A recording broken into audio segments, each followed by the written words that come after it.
O agro é fogo. Mais uma vez, o Brasil assiste enormes áreas sendo devastadas por incêndios que avançam sobre a nossa biodiversidade. A lógica é simples e direta. Enquanto o agronegócio dita o modelo econômico do país, os incêndios vão continuar acontecendo de forma indiscriminada. O fogo é um método que ajuda a transformar a vegetação nativa em pasto e é usado para alimentar o gado que o Brasil exporta como carne para a China e outros grandes mercados internacionais. O agro também é um partido político. Vários deputados e senadores, principalmente na região centro-oeste, são eleitos para representar esse setor econômico e proteger os interesses de grandes latifundiários, quando não são os próprios parlamentares, que são também os grandes fazendeiros, né? Por outro lado, a agricultura familiar, que emprega mais de 10 milhões de pessoas e é ambientalmente mais segura, tem muito menos investimento, isenção e apoio do Estado brasileiro. Terça-feira, 17 de setembro de 2024.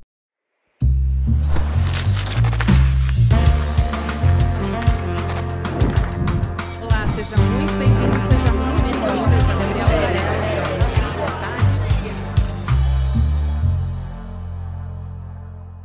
Olá, seja muito bem-vindo, seja muito bem-vinda. Eu sou a Gabriela Varela, esse é o Videocast em Detalhes. E aqui, sempre com um convidado, uma convidada, a gente analisa uma temática, uma notícia importante do momento.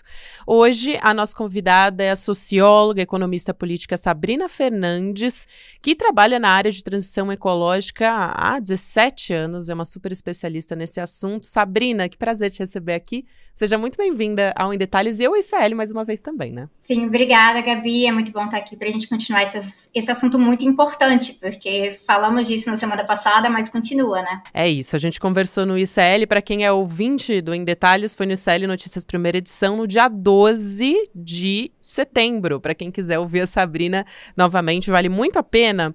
A gente vai, mais uma vez, problematizar essas questões todas envolvendo as queimadas, o que está implicado nisso. Mas antes de mais nada, Sabrina, eu quero saber qual é a responsabilidade do agronegócio no que a gente está assistindo no Brasil, não só no Brasil, mas aqui nesse momento, nas queimadas e nas fumaças que estão se espalhando para diversos estados e também até para outros países, né? Bom, Gabi, a Polícia Federal já começou a fazer algumas prisões a respeito das investigações que estão rolando. A gente sabe que tem suspeitas muito fortes de que se trata de uma ação coordenada. Não é novidade pra gente, a gente lembra do Dia do Fogo ali no primeiro ano do governo Bolsonaro, quando São Paulo amanheceu com céu escuro. Esse Dia do Fogo gerou uma recompensa gigantesca para o agronegócio, mais da metade da floresta queimada virou pasto. Então, eles sabem que no Brasil compensa fazer queimadas criminosas, né? E, para mim, eu acho até estranho a própria ideia de que é uma queimada criminosa e uma queimada que é permitida. No modelo agroecológico, não é assim que se faz as coisas, né? E essa questão de que há ações coordenadas, é importante mencionar que não é somente no quesito queimadas, né? A gente sabe que existem movimentos de fazendeiros aí, de forma muito violenta, falando de movimento invasão zero, por exemplo, atacando territórios indígenas, estão fazendo retomadas, indo para cima do campesinato brasileiro, do pequeno trabalhador rural. Então, é uma lógica realmente de expansão do agronegócio que passa por uma violência contra pessoas e violência contra a natureza. Então, o que é normalizado como uma tática para poder abrir passo, para poder abrir para o monocultivo em si, que é problemático em vários eixos, também vai se perdendo o controle, e aí isso gera um problema de saúde para a população, isso gera perdas econômicas para o Brasil como um todo, inclusive para eles mesmos, né? Só que eles vão tentar passar a conta para a gente pagar. Falando em contas para a gente pagar, o agro ele se posiciona... faz, isso na verdade já está incutido na cabeça das pessoas muito fortemente, porque é isso, é um excesso de propaganda, parece que o agro é o motor da economia brasileira, porque se vende assim, né, Sabrina? E tem, as pessoas acreditam fortemente nisso. Então eu te pergunto primeiro, tem duas questões aí. Primeiro, qual é o caminho de você dialogar com as pessoas? É por meio de canais oficiais do governo federal, para divulgar mais, talvez, a agricultura familiar e outros caminhos possíveis. A outra questão é, como é que a gente resolve esse problema que a gente tem hoje, que é o mau uso, né, dos nossos recursos naturais e tudo que o agronegócio causa e que a gente vai discutir aqui a partir de agora. Mas qual que é o caminho que tem que ser mais enfático para não existir queimadas, para que a gente consiga uma resolução desse problema? É reforma agrária, é agricultura familiar, é um pouco disso tudo. Então, talvez trazer essa reflexão. O agronegócio possui sua própria indústria cultural. Eu recomendo, inclusive, um livro da Ana Chan, em que ela explica sobre isso, saiu pela Expressão Popular tem um tempo atrás. E essa indústria cultural é propaganda na televisão, tudo que a gente conhece como agro é tech, agro é pop, agro é tudo, e como a gente conhece, inclusive, nas músicas do sertanejo, com seus embaixadores do agronegócio e tudo mais. Mas isso também tem a ver com uma certa criatividade contábil. Eu até menciono isso lá no artigo que eu escrevi para o Intercept semana passada, que tem dados que colocam que o agronegócio movimenta mais ou menos 1/4 da economia brasileira.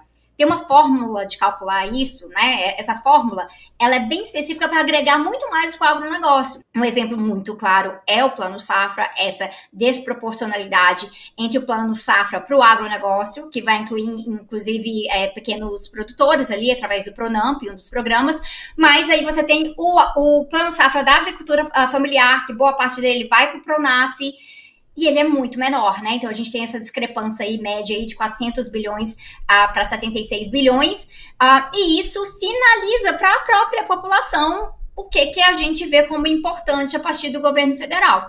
Então, fazer um programa de desinvestimento, parar de botar dinheiro no agronegócio, porque o problema não é só esse agronegócio dito criminoso, que foi lá e fez uma queimada criminosa, que está gerando essas consequências para a gente hoje.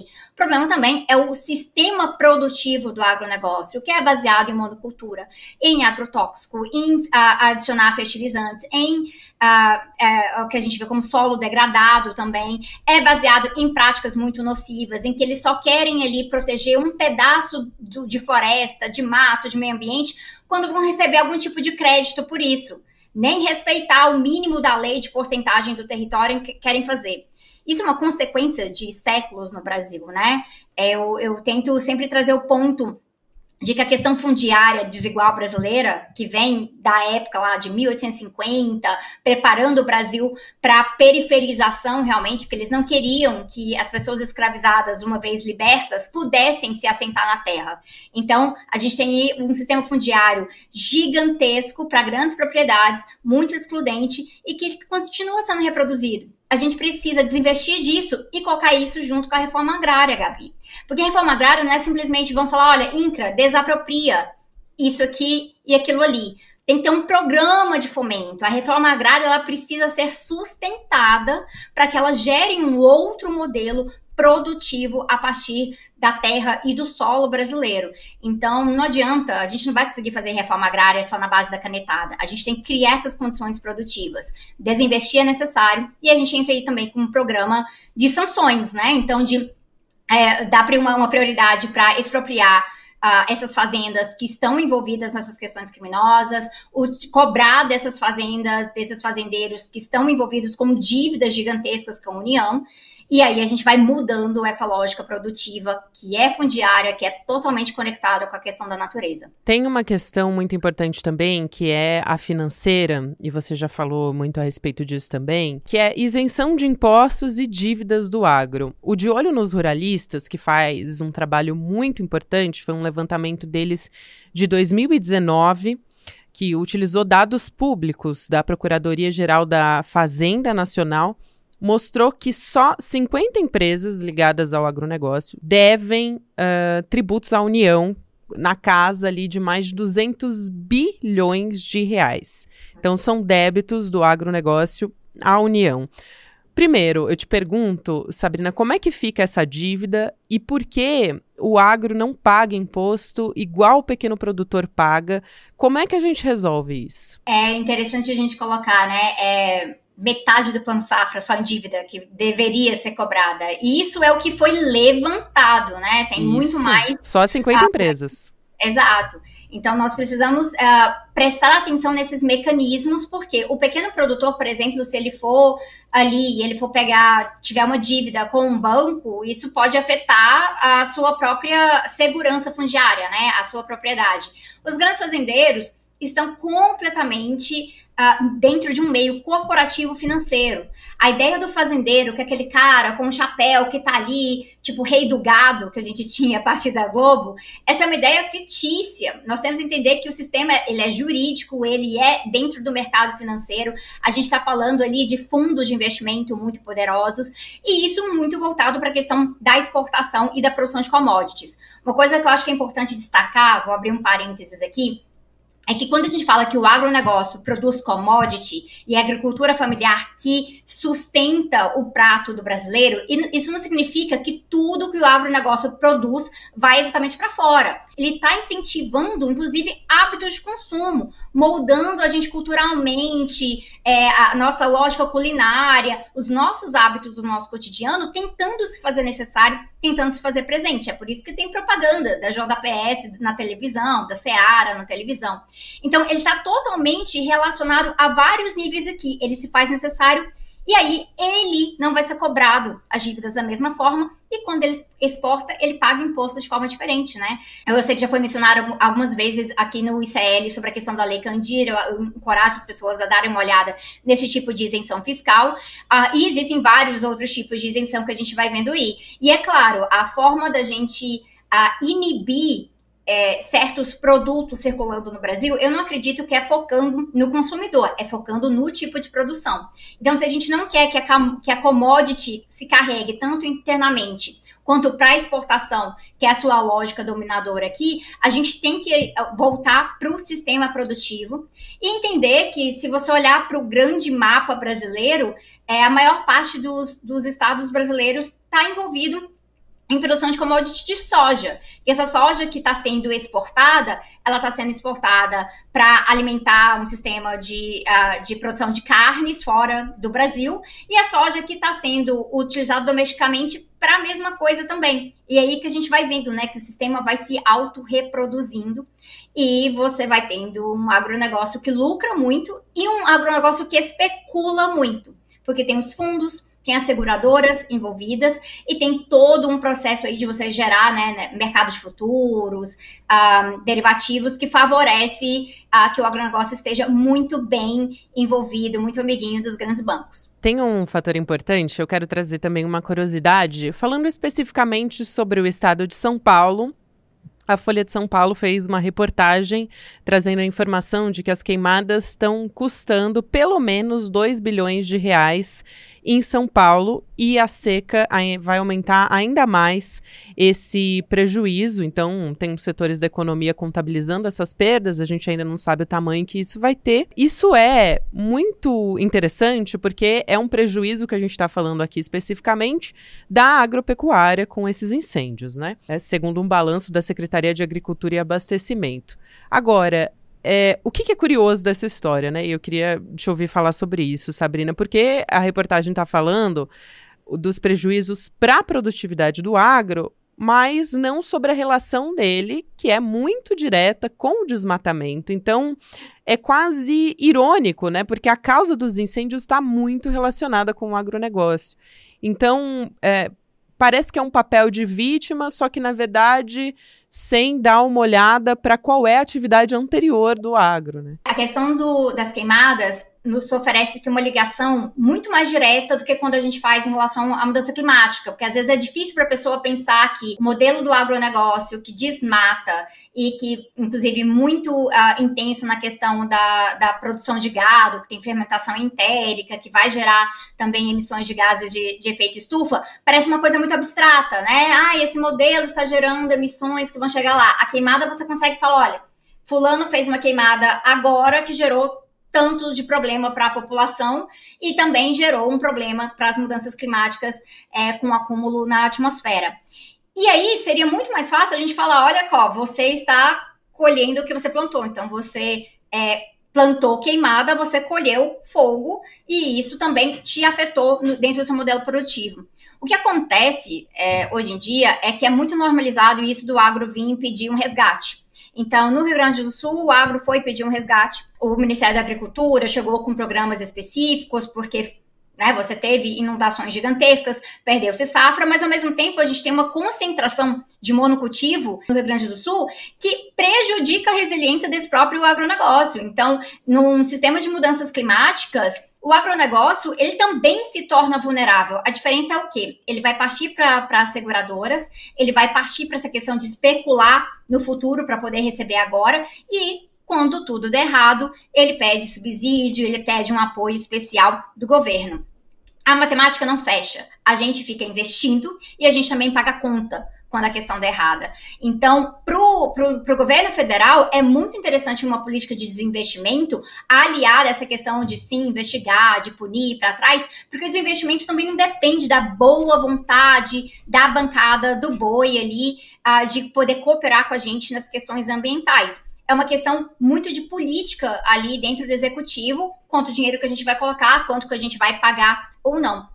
Então, nós vemos aqui que o agro vai tentar se vitimizar nesse processo, até porque eu sinto, e aqui eu entro um pouco numa questão quase que subjetiva, mas eu sinto que a população está começando a questionar que, olha, essa coisa de queimada todo ano não pode ser normal.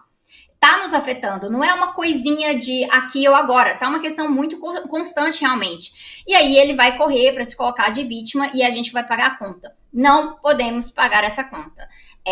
Temos que entender que um outro modelo produtivo, que é agroecológico, além dele não favorecer as práticas de queimadas, ele também torna cada safra ali, de acordo com as estações, mais resiliente às mudanças climáticas, menos dependente de grande irrigação, menos dependente de fertilizantes. Então, com a produção orgânica que é mais condizente com o metabolismo da natureza, então nós deveríamos colocar o apoio ali. Então, você fez coisa errada, além de ser punido por ter feito coisa errada, a gente vai parar de financiar esse seu modelo produtivo e vamos colocar aqui as nossas fichas naquilo que a gente sabe que pode ter uma longevidade para o Brasil.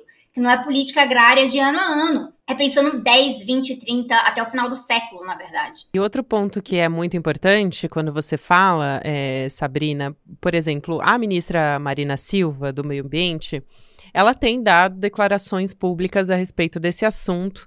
Agora a gente deve ter, finalmente, que foi uma promessa de campanha, a instalação da autoridade climática, alguém para que se acelere todos esses processos, para que a gente fale não só de enxugar gelo, né? Para a gente ter uma prevenção, quer dizer, a gente já sabe que a seca vai acontecer, a gente já sabe que é um período de queimadas. Como é que você desbloqueia recursos, por exemplo, para comprar a cesta básica para quem está na região afetada? Uma série de questões aí que parece que a gente só olha para elas, né? A gente, quando eu digo as autoridades, né? O governo, de maneira, estou falando de governo federal, mas também estadual, município, quando está acontecendo. Então, agora a gente deve ter autoridade climática, mas a ministra Marina Silva está falando muito de punição, né? Punição para quem está cometendo essas queimadas. E aí, você traz uma discussão que eu acho muito importante, que é para além da punição, que é muito importante, e a gente está falando de punições mais severas, de acordo com a Marina Silva, né? Acho que é a primeira vez que a gente vê alguém falar nesse tom sobre punir as pessoas, confiscar terras de autores de incêndios criminosos.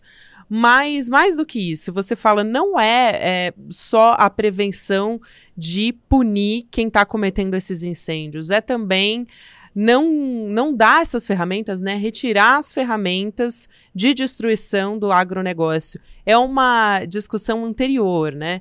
De expropriar, de desinvestir, como você está conversando aqui comigo. No fundo, é tudo uma questão de poder de classe. Há uma luta de classes relacionada às queimadas, e isso precisa ser mais explícito. Existe uma lógica na questão punitiva, que é muito prevalente no Brasil e no mundo inteiro, de que se você aumenta a punição, se você coloca uma pena mais severa, você está fazendo prevenção daquele tipo de crime. Isso é problemático em dois sentidos. A coisa tem que ser crime, em primeiro lugar. E para ser crime, em primeiro lugar, tem todo um processo, aí você tem que definir o que é bom o suficiente, e a gente vai permitir, e aquilo que passou um pouco da linha, então vai ser um crime. É um dos desafios que a gente encontra quando a gente vai falar, por exemplo, de ecocídio. Se tem ecocídios cotidianos da grande mineração, por exemplo, quando que passa a ser um crime efetivo que a gente vai lá e tentar prevenir, ou a gente vai punir, a gente vai cobrar uma multa, né? tem muitas dificuldades nesse sentido. E aí a gente tem que ter a infraestrutura para tentar fiscalizar e, quando acontecer, ir lá, aprender, investigar, punir e assim por diante. Mas isso acaba acontecendo muito depois do fato. E aí não engloba o sistema produtivo que está, pouco a pouco, contribuindo para o problema de qualquer forma, ou seja, para além das queimadas, né? Contribuindo para as emissões, para desmatar as florestas no cotidiano, para impedir um sistema de soberania alimentar no país, em que a gente esteja plantando visando a alimentação e não visando a exportação. Então, tem muitos problemas nisso aí. Então, eu encorajo muito que a gente olhe não só pelo ponto de vista ali da punição, mas da prevenção através dessa questão do desinvestimento. E há uma outra coisa que a ministra falou que eu acho que é interessante. A ministra falou na semana passada que estão buscando estudar maneiras de confiscar algumas dessas propriedades que estão envolvidas com queimadas, utilizando leis já em vigor no país, o que facilita muito com esse entrave, né, do nosso parlamento de direita. E aí, utilizando isso, poderia fazer esse confisco, e aí, porque está envolvido, por exemplo, em uma questão criminosa, como seria a situação do trabalho escravo no país. É importante, mas a gente não pode parar por aí. Então, tem que está aliado a um projeto de reforma agrária, agroecológica e popular muito bem fomentado. E eu ouvi algumas vezes que, então você vai colocar o Brasil para ter um grande problema econômico porque a agricultura familiar não consegue fazer o que o agronegócio faz hoje. É justamente o que a gente está tentando mudar, né? Então é a nossa correlação de forças. A nossa tarefa, já que avisam para a gente o tempo inteiro que não tem correlação de forças para fazer o que vocês estão pedindo, vamos mudar a correlação de forças, vamos investir onde tem que ser investido. E eu acredito que trazer essa autoridade climática é uma boa sinalização. Foi uma promessa de campanha. A gente estava contando com isso desde ali, na época do governo de transição, no final de 2022. Aí foi dito que não era possível, porque não sabia como isso ia ser financiado, quais seriam as competências. E aí muita pressão ali nas negociações com o Centrão. E, como sempre, o meio ambiente é jogado de lado. Só que aí tá a grande pegadinha.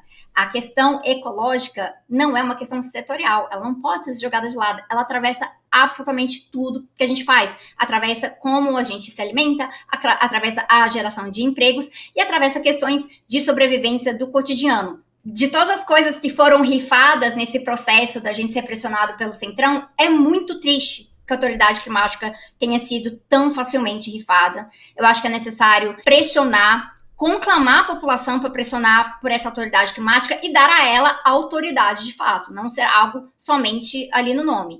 Essa autoridade de fato tem que ser transversal, tem que ser intermediária, tem que ser baseada em ciência e não ideologias atrasadas do passado sobre o que significa desenvolvimento, que, no fundo, sempre passou a ideia de que a gente pode ser como um país envolvido rico, sem entender que eles fizeram isso às custas da nossa exploração, da nossa colonização.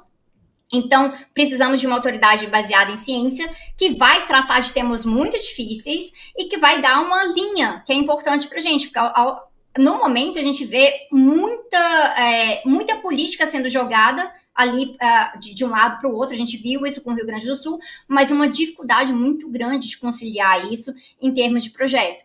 Então, é pensar não somente de colapso em colapso, mas como preveni-lo de uma forma mais efetiva, porque eu falei, inclusive, lá no Blue Sky recentemente, que da forma que as coisas estão andando, o presidente Lula vai passar o seu mandato inteiro visitando região de colapso.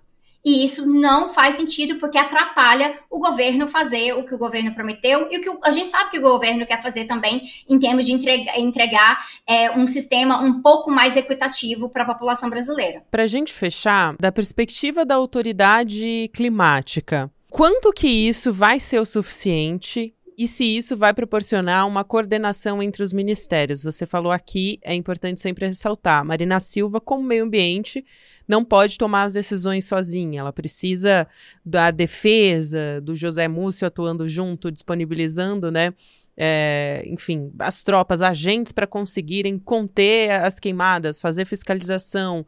Do outro lado, a saúde com a Anísia Trindade, já que a gente tem populações mais vulneráveis que estão passando por situações de síndrome aguda, casos em São Paulo que já chegam às dezenas de mortes. Então, são diversas frentes que têm que estar atuando juntas. Casa Civil, Rui Costa, comunicações para poder fazer essas informações chegarem na população. Então, uma ação coordenada é necessária. Qual que vai ser o papel a partir da criação da autoridade climática e, na prática, os estados e municípios, como que eles podem atuar a partir daí e se eles realmente precisam dessa ação coordenada a partir do governo federal ou se também é, sim, responsabilidade dos estados e municípios já estarem fazendo a sua parte sem esperar algo que venha de cima. Gabi, essa pergunta sua é chave, porque a gente está tratando agora de projeto de sociedade. A autoridade climática ela não deve simplesmente ser alguém ou uma pequena força-tarefa que vai juntar representantes dos ministérios numa sala e vão debater coisas. É preciso ter em mente que o Brasil precisa de um plano de transição socioecológica amplo, que vai para além de um projeto de investimento em transição energética ou um pacote de transformação ecológica vindo ali do Ministério da Fazenda. Nós precisamos de algo que seja coordenado, transversal, que tenha a ver com o projeto de sociedade. A gente tem o quê? Pequenas organizações de esquerda fazendo um debate aqui e ali, mas não tem aquela força crítica que os grandes movimentos, partidos, que têm muitos membros, poderiam estar fazendo agora. Então, a autoridade climática também vai precisar ter autoridade popular. Então, esse é um dos desafios muito concretos que a gente encontra aqui. E eu diria que isso passa por entender que, claro, nem tudo é governo federal. Tem muita coisa que, inclusive, o governo federal tenta fazer e, quando chega ali na questão do município, dificulta. A gente teve notícia recente de coligação de prefeitos que não aceitam visita da Marina Silva. Cara, é um absurdo que isso seja permitido na lógica de poderes dentro do Brasil, né? Como que alguém que está ali representando a União não vai ser aceita por conta de prefeito? Então, isso influencia muito a questão das eleições esse ano. A gente tem que chamar a atenção para o povo votar com uma consciência ecológica, sabendo que a sua sobrevivência se baseia nisso. Não é uma questão só ali do Rio Grande do Sul ou das queimadas agora. A gente está falando aqui de política de transportes aliada à transição socioecológica, a gente está falando aqui de uma política de alimentos, de uma política sanitária, política de lazer, uma reorganização da sociedade dentro da cidade também, porque se você tem muita especulação imobiliária, a gente também tem muito uso de concreto, e o concreto também é um grande emissor de gases de efeito estufa. Então, precisamos colocar todas essas camadas para trabalhar de uma forma efetiva, então isso passa para utilizar os poderes institucionais que estão estabelecidos aqui. Então, trabalhar isso no executivo, no legislativo e no judiciário, mas também trabalhar o poder popular, que eu acho que é uma questão fundamental para a gente conseguir avançar e realmente colocar aí força nessa ambição do Brasil de ser uma liderança do clima, pensando na COP30 ano que vem em Belém. Eu tenho certas suspeitas que a gente vai fazer um papel um pouco envergonhado se a gente não tomar algumas medidas drásticas agora neste ano. Quero muito te agradecer, um prazer te ouvir, que importante essas suas falas aqui. A Sabrina é socióloga, economista política. Sabrina Fernandes, sempre um prazer te receber, seja sempre muito bem-vinda aqui no Em Detalhes. Um beijo e até uma próxima. Muito obrigada, a gente se fala em breve. Gente, essa semana eu quero lembrar você que a gente está com uma estreia nova no ICL, que é o nosso documentário, a nossa série documental, para ser mais específica, aqui no ICL, que é a Bets, Apostas Online, para trazer à tona tudo o que você precisa saber sobre como essas plataformas estão operando aqui no Brasil, como é que as famílias estão também utilizando essas plataformas de uma forma que estão levando elas a situações, né, econômicas de vulnerabilidade. Esse documentário também vai expor esquemas de corrupção, manipulação de resultados. Foi uma investigação que a equipe do ICL aqui trouxe e que a gente vai exibir o primeiro episódio agora, nessa quinta-feira, dia 19, 8 horas da noite. Vai ser online, gratuito, e você pode fazer a sua inscrição em indetalhesicl.com.br. Vai ter participação do Eduardo Moreira, Roberta Garcia, Juca Kfouri, Ronaldo Couto e também a Miri Lacombe. Então, fica o convite para você.